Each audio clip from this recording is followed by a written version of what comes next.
Josh, good to see you. I really like today's topic, 6 questions to ask your advisor before you retire. Now, of course, you don't need a relationship with an advisor before you retire, but just making an appointment with one to talk through these questions will be really helpful to see if you are ready. So the first question to ask is, am I financially ready to retire?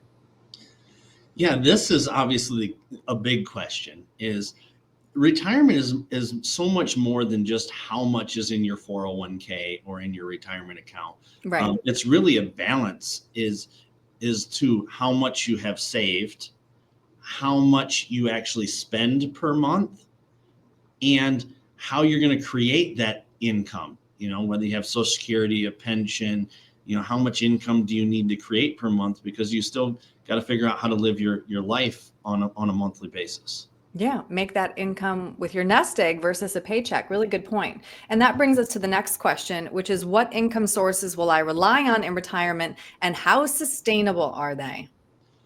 Yeah, for most Americans, the key, the cornerstone of their retirement plan is Social Security. Mm, And then, a small percentage of people will have a pension to go along with that. But then it really comes down to figuring out, like we said before, how much it costs you on a normal month to live, and then how you're going to create that additional income because your Social Security, and if you have a pension, probably won't be enough, and it'll be key to create more income. right. And we can create that income a number of different ways. We can create it from a guaranteed source, or we can create it from dividends and interest from investments. Mm-hmm. And that's a real key to understand the difference there and which way you'd prefer to create your income. Mm-hmm. The next question is, how can I minimize taxes on my retirement income? And Josh, this may be my favorite question because this is what helps it all make sense for me, that retirement is so much more than just a number in the bank, like you were saying. Because if all of our money is in this tax deferred triangle, it's going to be a very different equation than if you have some tax-free or taxable money. Yes. And the thing a lot of people don't think about is that tax deferred triangle. It's actually much smaller than it looks, because you are in partnership with the IRS in that tax free Right. triangle. Some of that money belongs to the IRS, and they're just letting you hold it for a while. Now, if you don't do any planning at all, their portion is quite big.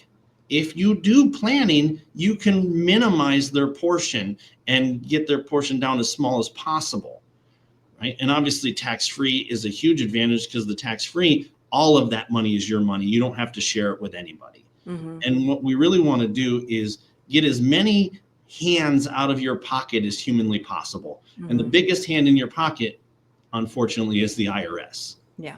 Uncle Sam, little grabby. But there are the strategies I know that we've talked through before, Roth conversions, right?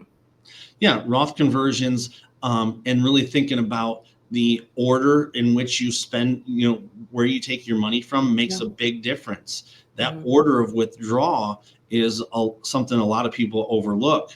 And it's going to be a little bit different for different people depending on how many, do you have the tax-free account? Do you only have the tax deferred? Do you have taxable? And the order of withdrawal makes a big difference in how much taxes you pay, on top of the Roth conversions and just the other tactics we can use to really reduce taxes. Because the taxes in the future is the biggest bill that you're going to pay.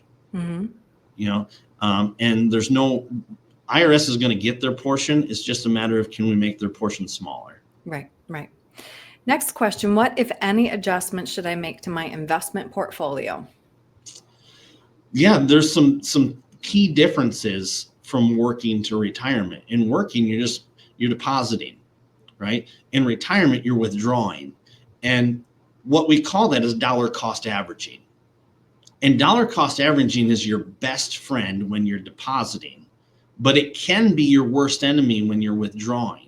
And so we need to have a withdrawal plan, an income plan that is going to not shoot yourself in the foot when the market has trouble. Mm-hmm. So we need to make sure that when the market has trouble, your income is not going to hurt your future.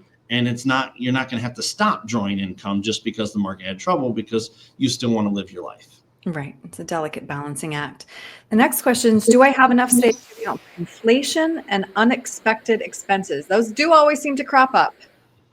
Yeah, and inflation is a thing that people forget about. You think Yeah. about what the cost of things were 20 years ago versus what they Mm, cost now. Well, that's going to happen again over the next 20 years, and it may actually be worse. mhm. And so I hear a lot from people, well, in the beginning of retirement, I want to do more, which is true. Right. But then toward the end of retirement, inflation is going to kick in and some other expenses are going to kick in. And really, just because you're going to do less later doesn't mean it's going to cost you less money, because things are going to get more expensive. Right. Right. And then the last question, do I have a plan for long-term care? And the reason why this is so important, and if your advisor is not talking about this or any of these other questions, it's time to get a new advisor. But Josh, we know this one really well, but this is the cost of long-term care. I'm sorry, wrong visual here. The cost of long-term care can wipe out your retirement savings if you don't have a plan. Annually, 20 years from now, going to range anywhere from $124,000 to $211,000. Yeah, and unfortunately, this is the second largest bill that you haven't paid yet, Mm, right? Because you got to think about long-term care. It's a bill. It's an expense, and if your health deteriorates as we get older, most of ours will. Medicare Association says that 70% of people over 65 will need some sort of care. right. And if we think about 20 years from now, that care is going to be a heck of a lot more expensive from that inflation that we just talked about.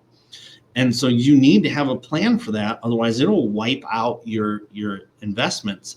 And really, where we're concerned about that is if one spouse is ill and one spouse is still at home, and the at-home spouse has still got to be able to live, even though they got this huge bill to pay. So we need to plan on how to pay that bill, because if you need the care, you need the care, and Right. it needs to be part of your plan. Right. Well, Josh, as I mentioned, these are really important questions to talk through. If somebody wants to have this conversation with you, how can they reach you? Yeah, they can call us at the office at 260-488-8300, or jump on the web at millardfg.com. And we're always happy to help. Great. Josh, thank you. Thanks.